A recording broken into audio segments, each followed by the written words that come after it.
2024 నుంచి ఏం జరుగుతుందో మీరు అందరూ చూస్తున్నారు. మీ అందరికీ మై అపాలజీస్, నన్ను క్షమించండి. ఎందుకంటే ఈ ఒక సమస్య నేను ఎవరి కోసం అయితే పోరాడుతున్నానో మా స్టూడెంట్స్ కోసం అండ్ మా కాలేజీలో ఆపోజిట్లో ఉన్న పని చేసుకుంటూ ఉన్న ప్రజల కోసం అండ్ వ్యాపారాలు చేసుకుంటున్న ప్రతి ఒక్కరి కోసం.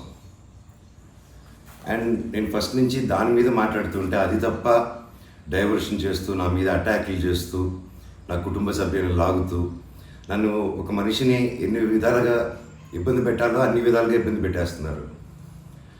అండ్ భయపడతారు అనుకుంటున్నారేమో, అది జరగని పని, ఈ జన్మకి జరగదు. అది నేను తప్పు చేయలేదు. నా మీద, నా భార్య మీద దాదాపు 32 కేసులు వరకు వేశారు. 32 కేసులు ఢిల్లీ నుంచి వాళ్ళ మనుషులతో, తిరుపతి నుంచి, హైదరాబాద్ నుంచి, ఎన్ని కోర్టులు ఉంటే అన్ని కోర్టుల నుంచి, ఎన్ని కలెక్టర్ ఆఫీసులు ఉంటే అన్ని కలెక్టర్ ఆఫీసుల నుంచి, అండ్ అన్ని బోగస్ కేసులే. అండ్ అన్నింటికి నాది ఒకటే రిప్లై, ఎందుకంటే నిజానికి ఒకే వర్షన్ ఉంటుంది, అబద్ధానికి అన్ని వర్షన్స్ ఉంటాయి. క్లుప్తంగా ఈ మధ్య జరిగింది.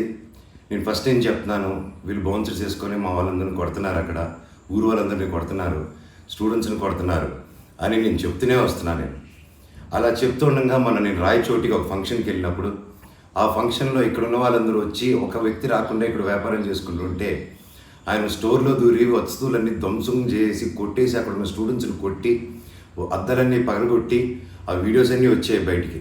ఇంకా చాలా వీడియోస్ ఉన్నాయి. అన్నీ నేను చంద్రగిరి సిఐ గారికి ప్రతి ఒక్కరికి ట్రాన్స్ఫర్ చేయడం జరిగింది.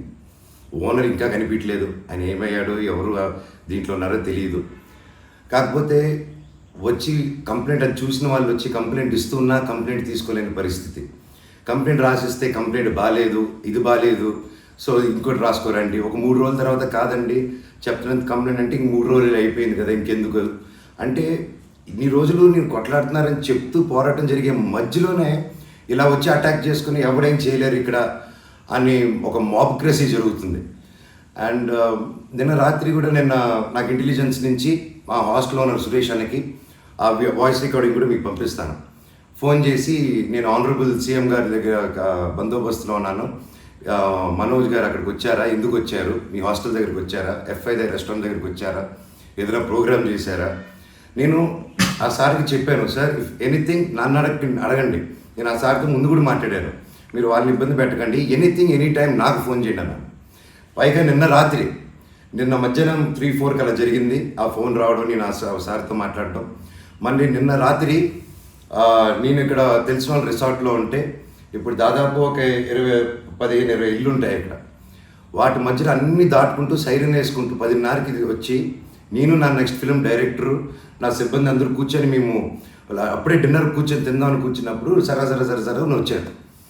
సరే ఏంటంటే అందరూ కంగారు పడి వెళ్ళారు. ఏంటి సార్ అంటే, మీరంతా ఇక్కడ ఏం చేస్తున్నారు, నేను సీఎం గారి దగ్గర నుంచి వస్తున్నాను, ఆనరబుల్ సీఎం గారి దగ్గర నుంచి వస్తున్నాను, నీ పేరేంటి, ఏ ఊరు, అసలు ఇక్కడ ఎందుకు ఉంటున్నారు మీరు అని రాత్రి 10:30కి ఒక ఎస్ఐ గారు, కానిస్టేబుల్ గారు.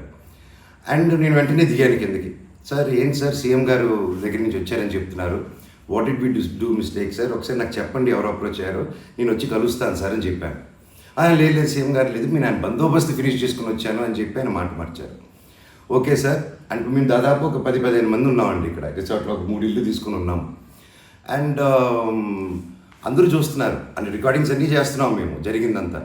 లేదు సార్ ఇలా అన్అఫీషియల్గా కాదు సార్, స్టేషన్కి వెళ్దాము, అక్కడైతే రికార్డింగ్ ఉంటుంది, డైరెక్ట్ డీజీపీ గారి ఆఫీస్కి ఉంటుంది, లెట్స్ డూ దట్ రికార్డింగ్ గారు సార్ అని చెప్పి మీ కారు వదండి స్టేషన్కి వెళ్ళి నాకు ఒకటే చెప్పండి, ఆనరబుల్ సీఎం గారి పేరు ఎందుకు తీశారు మీరు, అండ్ మా వాళ్ళని ఎందుకు ఇంటిమిడేట్ చేస్తున్నారు, అక్కడ షాప్ ఇరిగిపోయి అదంతా చేసి నేను కంప్లైంట్ చేస్తుంటే వాళ్ళని ఏం చేయట్లేదు, అది అడిగిన వాడిని మాత్రం ఇలా వచ్చి టార్చర్ చేస్తున్నారు.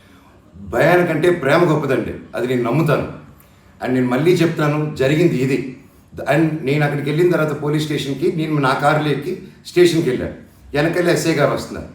స్టేషన్ లోపల ఆగి వెళ్ళిన తర్వాత ఎస్ఐ గారు 500 మీటర్ల దూరంలో ఆగారు. ఆగిన తర్వాత మా వాళ్ళు వెళ్ళి సార్ వెయిట్ చేస్తున్నారు, రండి ఎందుకు వస్తున్నానని కారు తీసి ఆయన వెళ్ళిపోయాడు, ఆయన కానిస్టేబుల్ గారు. నేను లోపలికి వెళ్ళి హెడ్ గారు ఉన్నారు, ఇంకో కానిస్టేబుల్ గారు ఉన్నారు. అయ్యా కెమెరా ముందు మాట్లాడదామని చెప్పి, అయ్యా ఇలా వచ్చి నన్ను డిస్టర్బ్ చేశారు, ఎందుకు చేశారంటే ఎస్ఐకి ఫోన్ చేసి నేను తీయట్లేదు సార్ అంటే స్పీకర్ పెట్టండి అన్నాను, అన్నీ రికార్డ్ చేశారు. అండ్ అఫీషియల్ ఆ కెమెరా ముందే మాట్లాడుకున్నాం, దయచేసి పోలీస్ స్టేషన్లో జరిగిన రికార్డింగ్స్ కుదిరితే చూడండి, మీరు తెప్పించుకొని ఏం జరిగిందో. ఇదండి జరిగింది. అండ్ ఎస్ఐ గారు రాలేదు, ఎవరు రాలేదు, నేను ఎక్కడే వెయిట్ చేస్తున్నాను. ఈలోగా సిఐ గారు ఫోన్ చేస్తే నాకు మెసేజ్ పెట్టండి సార్, మా వాళ్ళకి నేను ఇక్కడ నన్నే ఇంత ఇంటిమిడేట్ చేసి నన్నే ఇలా తొక్కాలని చూస్తూ ఉంటే ఇంకా మిగతా వాళ్ళందరినీ ఏం చేస్తారు సార్ మీరు, నేను ఊరి దాటాక వాళ్ళని ఏం చేస్తారు సార్, వాళ్ళకి ఏం ప్రొడక్షన్ ఉంది అని చెప్పి అనడం జరిగింది. సో ఇది జరిగింది ఎందుకంటే ఒక్కొక్కరు ఒక్కొక్క న్యూస్ క్యారీ చేస్తున్నారు. But this is the facts happen. నా దగ్గర ప్రతిదీ ఫ్యాక్ట్ ఉంది. నన్ను తప్పు అయితే నా షర్ట్ పట్టుకుని వరే మనోజ్ తప్పురా అని అడగండి మీరు, I'm ready for that. But దీంట్లో దీంట్లో ఏది నాది ఒక తప్పు లేదు. అండ్ ఈరోజు కూడా I'm going to meet SP గారు ఈరోజు 5 గంటలకి. ఆయన కలిసి ప్రతి ఒక్క ప్రూఫ్ ప్రతిదీ నా దగ్గర ఉండేది వెళ్ళి తీసుకెళ్ళి చూపించి సార్కి సబ్మిట్ చేయాలనుకుంటున్నాను. థ్యాంక్ యూ సో మచ్ అండి. జై హింద్. మరిన్ని వీడియోస్ కోసం ఛానల్ ని సబ్స్క్రైబ్ చేయండి. లేటెస్ట్ అప్డేట్స్ కోసం వాట్సాప్ ఛానల్ ని ఫాలో అవ్వండి. ఆ లింక్ డిస్క్రిప్షన్ లో ఉంది.